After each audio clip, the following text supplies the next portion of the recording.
오늘 본문의 말씀을 가지고 오병이어의 기적이라는 제목으로 함께 말씀을 나누도록 하겠습니다.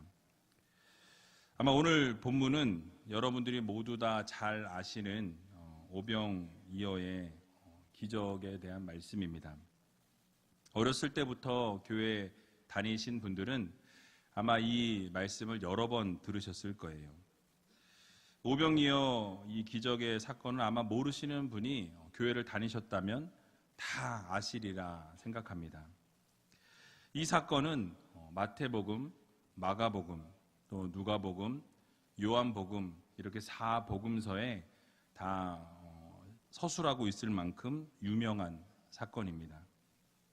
우리는 이 기적을 통해서 예수님께서 살아서 역사하시는 하나님의 아들이심을 증거하고 있고요.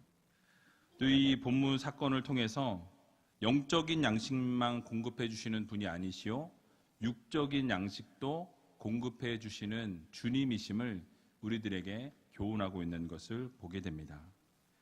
그래서 오늘 이 오병이어의 기적을 함께 살펴보면서 우리에게 주시는 교훈의 말씀이 무엇인지 함께 생각해 보는 시간을 갖기를 원합니다. 오늘 함께 읽은 본문의 이 앞부분의 내용을 좀 먼저 살펴보게 되면 예수님께서 제자들을 파송하시는 부분이 나와 있습니다.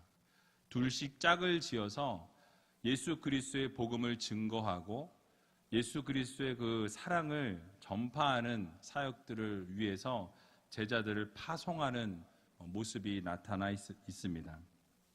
그곳을 통해서 주님의 사역을 감당하시도록 보내셨는데요. 그 파송을 통해서 사역을 감당하고 돌아온 이 제자들이 자신들이 어떠한 사역을 감당했고 또 어떤 사역을 통해서 어떤 기적들이 이루어졌는지를 예수님 앞에 와서 다 보고하게 됩니다. 본인들이 행했던 것들과 일어났던 모든 일들 그리고 경험했던 기적들, 그 놀라운 귀신이 다 떠나가는 이러한 일들을 주님 앞에 낱낱이 고하였다라고 말씀합니다. 사실 제자들을 보내시기 전에 예수님께서는 그 제자들에게 어떻게 말씀을 전하고 어떻게 복음을 증거해야 하는지 또 무엇을 준비해야 하고 또 귀신을 제어할 수 있는 그 능력도 하나님 주님께서 주셨다라고 말씀하고 있는 것을 볼 수 있습니다. 또 회개하라고 전파할 때에 수많은 영혼들이 돌아오고 또 귀신들이 쫓겨가고 병자들이 고침을 받게 되는 놀라운 기적의 역사들이 기록되어져 있습니다. 만약 여러분들이 제자들의 상황이었다면 여러분 어떠시겠습니까? 얼마나 신이 나겠습니까? 주님께서 명령하신 대로 파송을 받고 파송을 받은 우리가 나갔을 때에 주님 말씀하신 대로 순종하며 주님께서 복음 증거하라고 증거하실 때 수많은 영혼들이 돌아오고 또 귀신에게 명할 때 귀신이 나아가고 그리고 병자들을 일으킬 때 병자들이 회복되어지고 치료되어지는 것을 여러분들이 만약에 직접 경험했다고 상상해 보시기 바랍니다. 어땠을까요? 너무나도 기쁘고 너무나도 즐거웠을 것입니다. 기도할 때 기적이 일어나고 귀신이 쫓겨가고 병자가 고침을 받는 것을 보면서 너무나도 기쁘고 즐거워서 돌아오자마자 예수님 앞에 나와서 그 모든 것을 예수님 앞에 다 쏟아놓고 이야기하게 되는 것을 보게 됩니다. 그리고 이렇게 사역들을 잘 감당하고 돌아온 제자들에게 예수님께서는 날마다 사역을 같이 하면서 힘든 시간들을 이제 뒤로 하고 쉼을 허락해 주시기 위해서 한적한 곳으로 가서 쉬라 명령하시는 것을 보게 됩니다. 그래서 그들은 배를 따로 타고 한적한 곳으로 향해서 쉼을 얻기 위해 나아갑니다. 그런데 하지만 수많은 군중들이 그 제자들을 보고 또 예수님을 바라보면서 그 앞으로 나아오는 것을 보게 되죠. 수많은 무리들이 먼저 그곳에 달려와 당도에 있었다라고 오늘 성경은 말씀합니다. 예수님과 그 제자들에 대한 열성과 기대가 많았던 무리들이 먼 거리를 마다하지 않고 먼저 달려가서 그 예수님과 제자들을 기다리고 있었습니다. 즉 가버나움에서 베세다까지는 약 30km 정도 떨어져 있는 지역이었는데요. 이 30km라는 이 거리를 지칠 줄 모르고 달려가서 예수님의 일행보다 먼저 도착해 있었다라고 말씀하고 있는 것입니다. 이런 모습을 바라보면서 예수님께서는 34절에 보니까 이렇게 말씀하십니다. 우리 같이 한번 본문을 읽어보도록 하겠습니다. 예수께서 나오사 큰 무리를 보시고 그 목자 없는 양 같음을 인하여 불쌍히 여기사 이에 여러 가지로 가르치시더라. 아멘. 자, 그렇게 앞으로 나온 그 무리들을 바라보면서 안타까움을 마음을 가지시고 불쌍히 여기셨다라고 말씀하고 있습니다. 예수님께서는 사실 휴식을 취하기를 원하셨습니다. 수십 킬로를 넘는 거리를 도보로 달려온 그 무리들을 바라보면서 그 군중들을 외면하실 수가 없었던 것입니다. 그래서 배를 타고 온 제자들보다 먼저 도착해서 기다리는 그들을 향해서 주님께서는 쉬실 수 없었고 오히려 그들을 향해서 목자 없는 양같이 헤매는 모습이라고 이야기하면서 탄식하시는 것을 우리는 보게 됩니다. 그리고 그들을 불쌍히 여기시고 하나님 나라를 선포하시며 여러 가지로 가르치셨다라고 말씀하고 있죠. 사실 예수님 당시에 예수님 말고도 가르침을 받을 수 있는 사람들은 여럿이 있었습니다. 서기관들도 있었고요. 바리새인들도 있었고 유대 종교 지도자들이 수도 없이 많이 있었습니다. 하지만 많은 이 무리들이 예수 그리스도를 열정적으로 따라다녔다라는 것은 바로 예수님의 가르침과 그 기적의 행하심이 그들과 달랐기 때문이다라는 것입니다. 바로 당시 지도자들에게 얻을 수 없었던 진리의 말씀, 또 진리의 가르침과 기적이 예수 그리스도 안에 있었기 때문에 예수 그리스도의 그 가르침 안에 있었기 때문에 수많은 무리들이 예수 그리스도 앞에 모여들었다라는 것입니다. 그리고 그렇게 모이는 모습을 바라보면서 주님께서는 탄식하시고 목자 없는 양과 같다라고 말씀하시며 불쌍히 여겨주셨다라는 것이에요. 여러분 그렇습니다. 우리 주님께서는 언제나 우리의 목자가 되어 주시는 분이십니다. 다윗이 고백한 것처럼 여호와는 나의 목자시니 내게 부족함이 없으리로다 라고 말씀하죠. 정말로 주님께서는 우리의 목자 되시는데 조금도 부족함이 없으신 목자 되신 주님이심을 여러분 모두 믿으시기 바랍니다. 여러분 목자와 양의 관계는 어떠합니까? 목자와 양의 관계는 절대적인 신뢰 관계에 있어야 한다라는 거예요. 절대적인 의존 관계입니다. 목자가 없이는 양이 존재할 수 없습니다. 여러 번 말씀드린 것 같은데 목자가 함께하지 않는 양은 곧 죽을 수밖에 없다라는 거예요. 그래서 목자가 양을 이끌어가지 않으면 양은 금방 길을 잃게 되고요. 혹시 양이 넘어지거나 이렇게 자빠지게 되면 그 넘어진 상태에서 홀로 일어날 수가 없다고 합니다. 그래서 다 반드시 목자가 일으켜줘야 한다는 거예요. 일으켜주지 않게 될 때 한두 시간 이내에 일으켜주지 않으면 배에 가스가 차서 결국은 죽게 된다라고 몇 번 말씀을 드렸던 것 같습니다. 그래서 양은 목자가 없이는 절대로 살아갈 수 없는 존재라는 것입니다. 절대 의존 관계예요. 목자가 있어야만 양이 행복을 누리고 목자가 있어야만 아름다운 삶을 유지할 수 있다라는 것입니다. 그런데 예수님을 따르는 무리들을 바라보시면서 목자 없는 양과 같다라고 말씀하셨죠. 그렇게 따를 사람이 없어서 자기 자신들을 계속해서 따라오는 그 제자들을 따라오고 예수님을 따라오는 모습을 보면서 목자 없는 양과 같다라고 주님은 탄식하셨습니다. 여러분 오늘을 살아가는 우리의 모습은 어떠합니까? 여러분들의 모습은 어떠하십니까? 혹시 여러분들도 목자 없는 양과 같이 그렇게 목적 없이 살아가고 계시지는 않으십니까? 양에게 있어서 목자가 없다는 것은 살아있으나 이미 죽은 것과 다름이 없습니다. 목자가 없는 양들은 물이나 먹을 것이나 안식처도 공급받을 수 없기 때문에 그렇습니다. 그러므로 양인 우리 모두는 목자 대신 예수 그리스도를 전적으로 따르고 전적으로 주님만 바라보며 살아가는 그런 양들이 되어야 할 것입니다. 예수님과 늘 동행하는 삶을 살아야 한다라는 거예요. 내 생각과 내 뜻과 내가 원하는 대로 내가 마음대로 행하는 그런 양들이 아니라 주님의 음성을 듣고 주님이 말씀하실 때 그 말씀대로 순종하고 그 말씀대로 따를 수 있는 그런 양들이 다 되시기 바랍니다.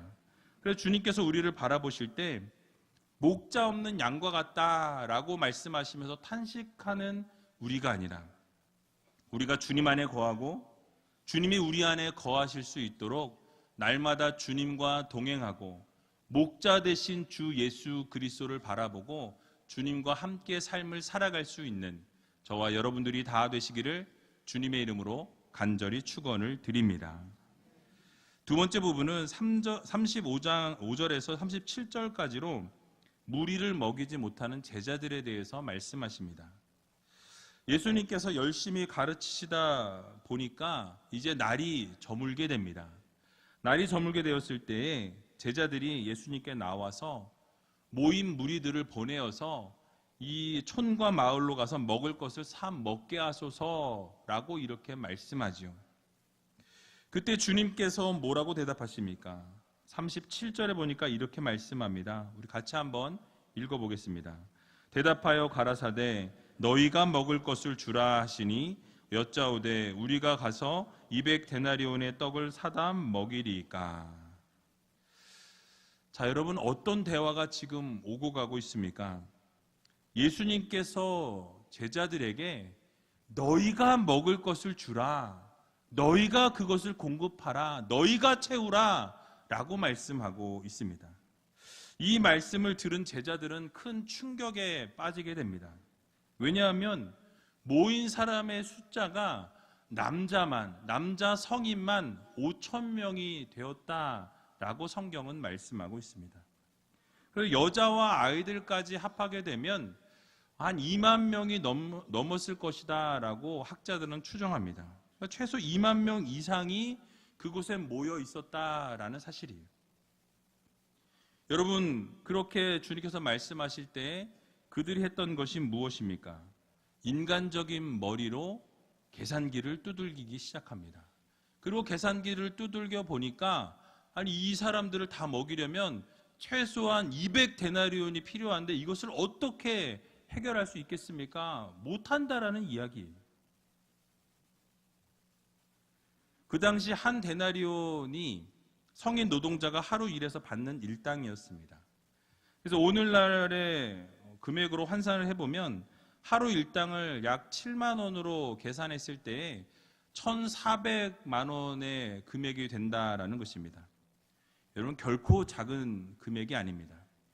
그런데 그런 돈이 없는 상황에서 예수님께서 너희가 먹을 것을 주어라, 너희가 그것을 공급해라 라고 말씀하실 때 참 난감했을 거라는 말씀이에요. 만약 돈이 있었다고 한들 그 빈 들에서 무엇을 사서 먹일 수가 있었겠습니까? 그러니까 어떻게 할 수가 없는 상황이었어요. 근데 불가능한 것을 아시면서도 주님께서는 그들에게 명령하십니다. 너희가 먹을 것을 주어라 라고 말씀하셨다라는 거예요. 여러분 도대체 주님께서는 어떠한 의도를 가지고 이렇게 명령을 하셨을까요? 병행구절인 요한복음 6장 6절을 보게 되면 우리가 그 해답을 찾을 수가 있습니다. 빌립을 시험코자 하여 라고 이렇게 주님이 말씀하세요. 그러니까 제자들을 시험하기 위해서 그렇게 말씀을 하신 것입니다. 의도적으로 너희들이 그 군중들을 지금 모여있는 이 5,000명의 장정들을 너희가 먹여라 라는 거예요.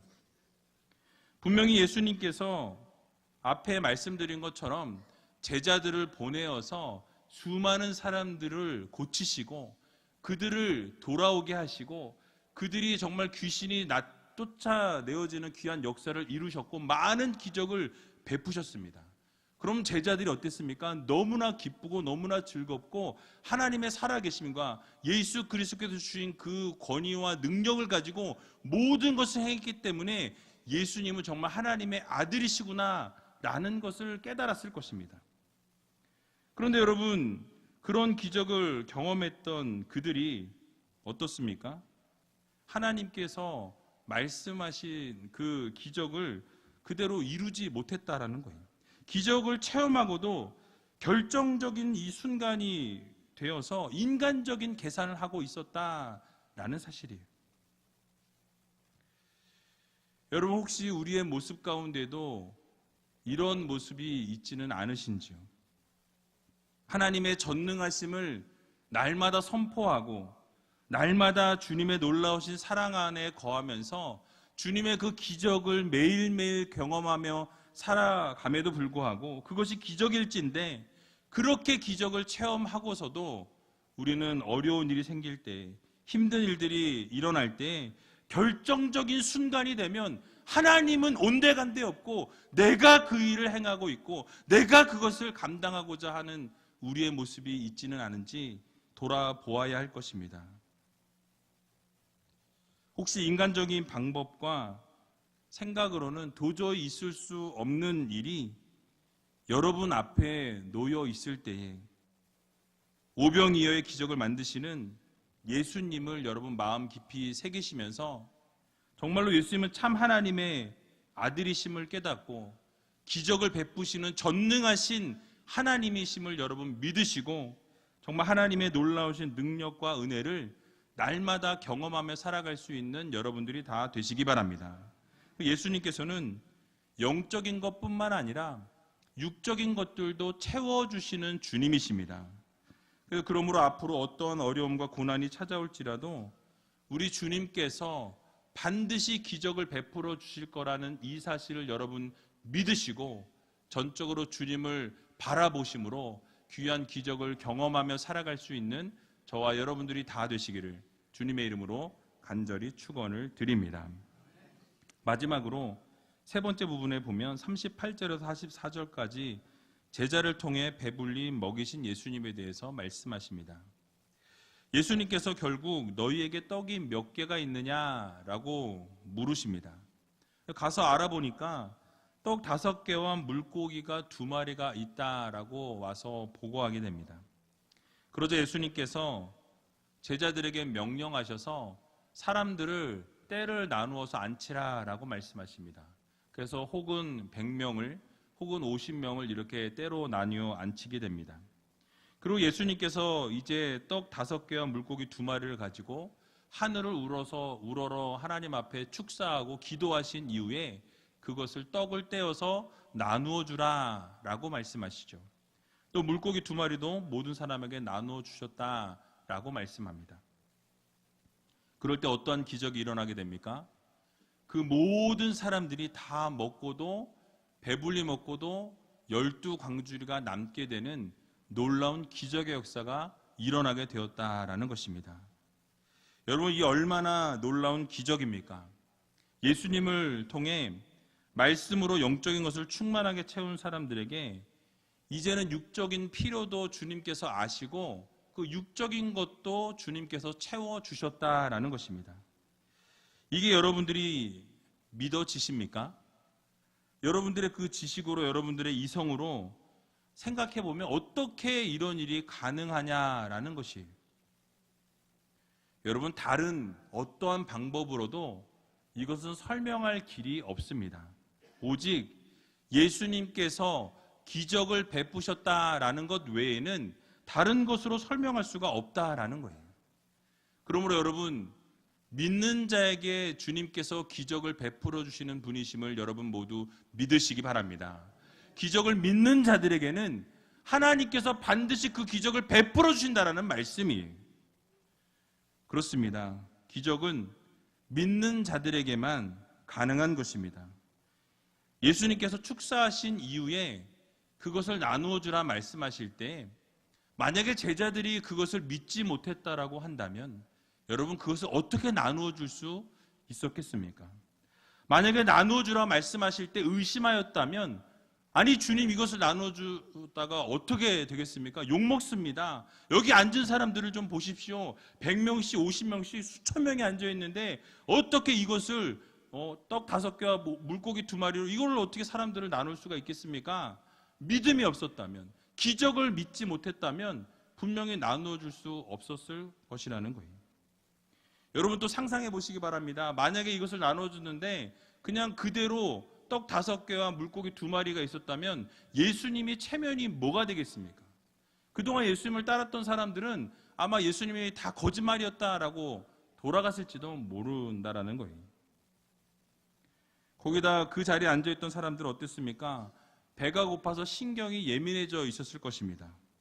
그리고 100명씩 50명씩 나눠서 앉으라는 것을 볼 때 이제 무엇인가를 주려고 하는구나, 우리를 그냥 배고프게 돌아가게 하는 것이 아니라 먹을 것을 주려고 하는구나 라는 기대감이 있었을 거예요. 그런데 만약에 그것을 나눠주는데 아무것도 없었다라고 한다면 여러분 어떤 상황이 벌어졌겠는지 상상해 보시기 바랍니다. 그러나 제자들은 믿음으로 그것을 감당합니다.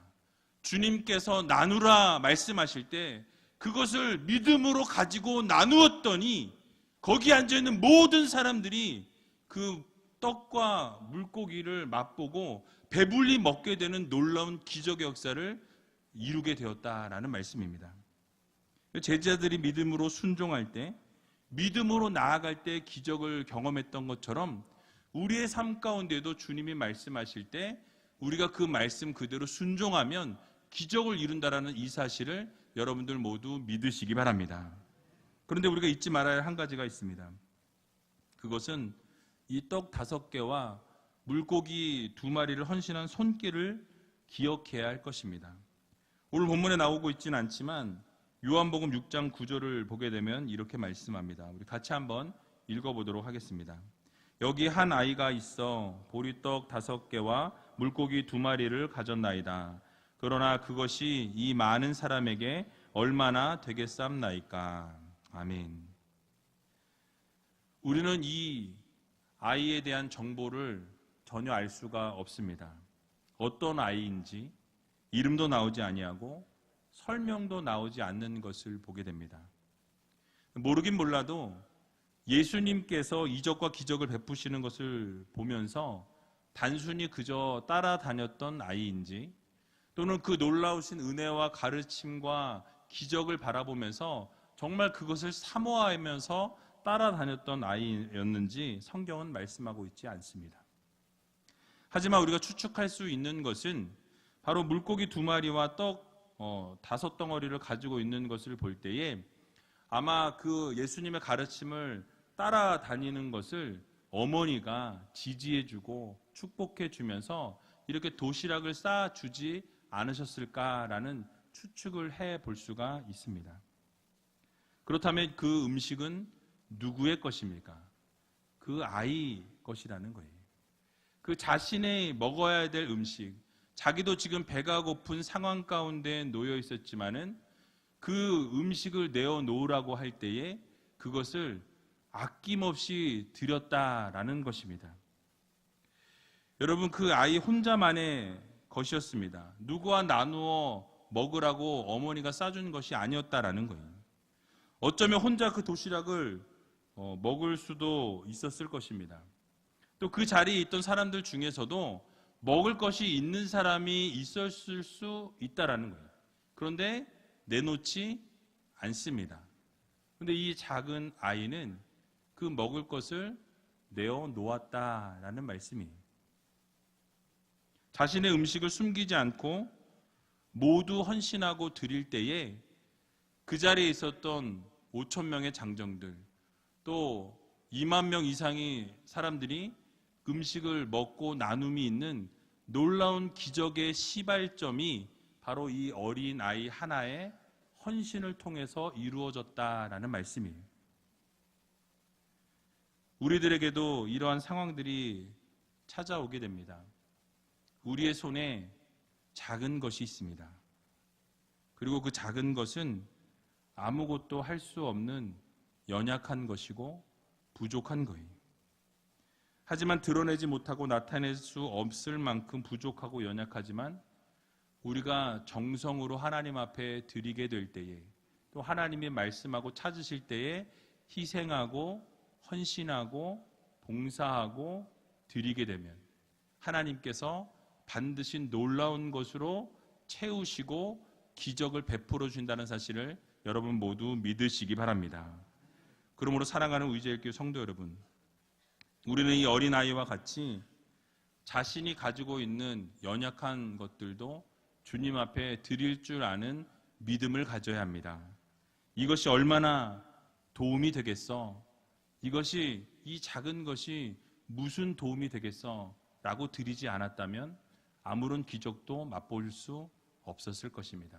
그러나 그것을 귀하게 하나님 앞에 헌신하고 희생하고 드릴 때에 수천의 사람들이, 2만 이상의 사람들이 예수님의 기적과 체험을 경험한 것처럼 여러분들의 작은 정성과 헌신과 희생을 통하여 하나님께서 반드시 기적을 이루어 주신다는 사실을 여러분 믿으시고, 날마다 하나님 앞에 작은 정성일지라도, 또 작은 희생일지라도, 작은 헌신일지라도 드릴 수 있는 저와 여러분들이 다 되시기를 주님의 이름으로 간절히 축원을 드립니다. 우리 시간에 찬양하기 원하는데요, 주만 의지해라는 찬양입니다. 정말 의지했던 모든 것이 변해가고 억울한 마음이 더 많아지는 상황 가운데 놓일 때에 여러분, 우리가 바라보아야 할 것은 오직 주만 바라보고 주만 의지해야 합니다. 이 시간 같이 함께 찬양하고 통성으로 기도하는 시간 갖도록 하겠습니다.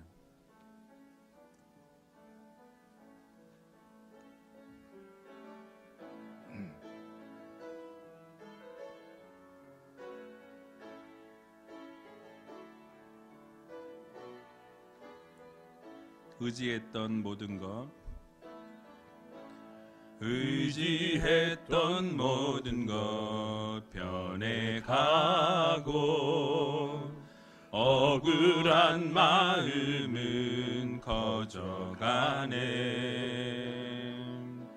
부끄럼 없이 살고 싶은 마음 주님 아시네. 모든 일을 선으로 이겨내고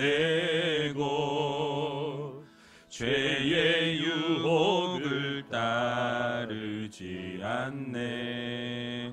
나를 구원하신 영원한 그 사랑, 그 신근에 날 붙드시네. 주어진 내 삶이 작게만 놓여도 선하신 주 나를 이끄신 분의 중심을 보시는 주님만 따르네. 날 택하신 주만 의지해. 보이는 상황에 무너질지라도 예수 능력이 나를 붙드네. 보이지 않아도 주님만 따르네. 내 평생 주님을 노래하리라. 다시 한번 찬양합니다. 의지했던 모든 것, 의지했던 모든 것 변해가고 억울한 마음은 커져가네. 부끄럼 없이 살고 싶은 마음 주님 아시네. 모든 일을 선으로 이겨내고 죄의 유혹을 따르지 않네. 나를 구원하신 영원한 그 사랑, 그 신그네 날 붙드시네.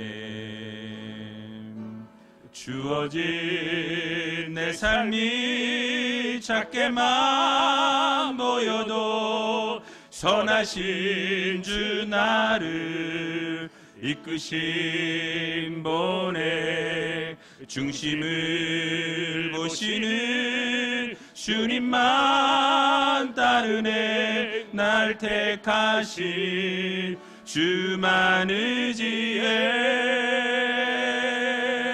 보이는 상황에 무너질지라도 예수 능력이 나를 붙드네. 보이지 않아도 주님만 따르네. 내 평생 주님을 노래하리라.